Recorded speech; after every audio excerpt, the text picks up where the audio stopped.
नगर निगम की ये मीटिंग हुई, मैं तो इसको असंवैधानिक मानता हूँ, क्योंकि जो पार्टी नगर निगम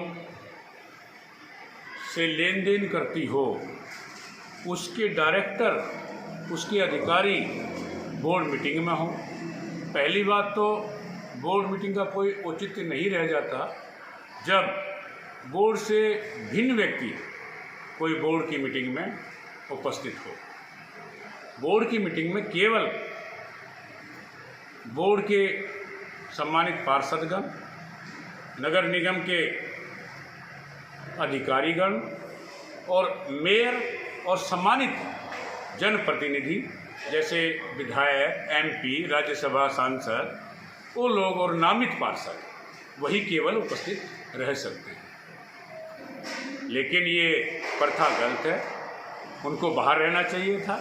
अगर कोई मीटिंग भी करनी थी पार्षदों के साथ या मेयर महोदया के साथ या जनप्रतिनिधियों के साथ, वो अलग से मीटिंग कर सकते थे।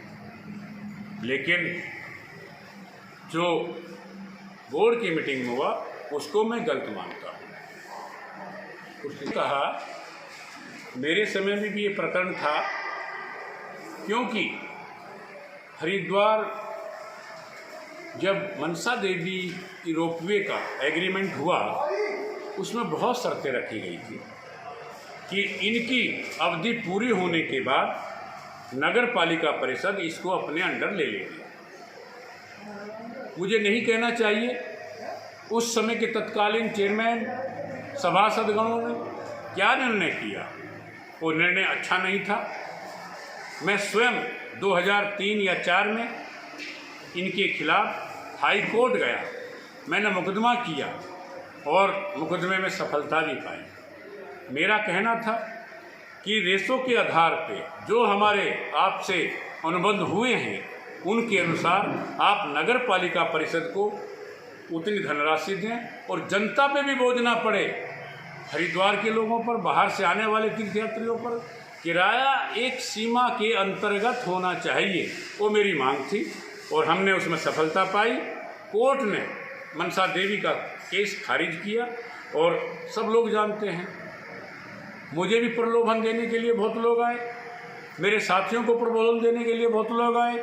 मैं धन्यवाद देना चाहता हूं समय के सभासदगणों को और अधिकारियों को, और मैं स्वयं उस बात का साक्षी था। हमने कहा माँ मनसा देवी रोपवे में और जो जनहित का कार्य इनको करना चाहिए वो उस कार्य को करें और हमारा जो पैसा बनता है, नगर पालिका का जो रेशो बनता है, जो प्रतिशत के आधार पे बनता है, उसको ये जमा करें। ये हमारी उनसे मांग थी। और आज जो जब हुआ, मैं उन साथियों को कहना चाहता हूँ सारे बेईमान नहीं हो सकते, कुछ लोगों ने विरोध भी किया है, करना भी चाहिए था और किया। मैं उनको धन्यवाद देना चाहता हूँ। और सबसे बड़ी दुख की बात मेरे लिए और हरिद्वार की जनता के लिए, सम्मानित पार्षद अर्जुन चौहान जो हमारे नौजवान साथी थे, एक दिन पहले उनकी डेथ हुई है। अरे कम से कम एक दिन तो बोर्ड की मीटिंग को आप पोस्टपोन कर देते, अगले दिन कर लेते। एक साथी लिखते हैं कि 21 तारीख तक था। अरे 21 तो बहुत दूर थी, तुम 18 में कर लेते, 19 में कर लेते, 20 में कर लेते अगर आपने करना ही था। और मैं भाजपा के साथियों से, भाजपा के जनप्रतिनिधियों से पूछना चाहता हूँ जो हमेशा विरोध करते थे, उस दिन कौन सी घुट्टी पिलाई और कौन सी घुट्टी पी कि 12-15 मिनट में सारा काम कर दिया। ये बड़े शर्म की बात है हरिद्वार की जनता के लिए। और जो प्रदेश देश से लोग आएंगे उनका जब पता लगेगा कि किराया 150 और 200 रुपये हो गया है, तो एक बार सोचेगा तीर्थयात्री कि हरिद्वार में ये लूट का केंद्र, उसाबरे को लूट का केंद्र बन गया है। अब मेरे साथी कह रहे हैं कि हमने बहुत रुपया नगर निगम में ले लिया है, 3 करोड़ आएगा और भी लोग पैसा आएगा। मैं केवल इस बोर्ड की सम्मानिता मेयर साहब से और सभी पार्षदगणों से आग्रह करना चाहता हूं कि हरिद्वार 2 साल से कोरोना त्रासदी झेल रहा है, चाहे वो छोटा दुकानदार हो, चाहे छोटा होटल वाला हो, चाहे लॉज वाला हो, चाहे धर्मशाला वाला हो, चाहे आश्रम वाला हो, चाहे रिक्शा तांगे वाला हो, टैक्सी वाला हो।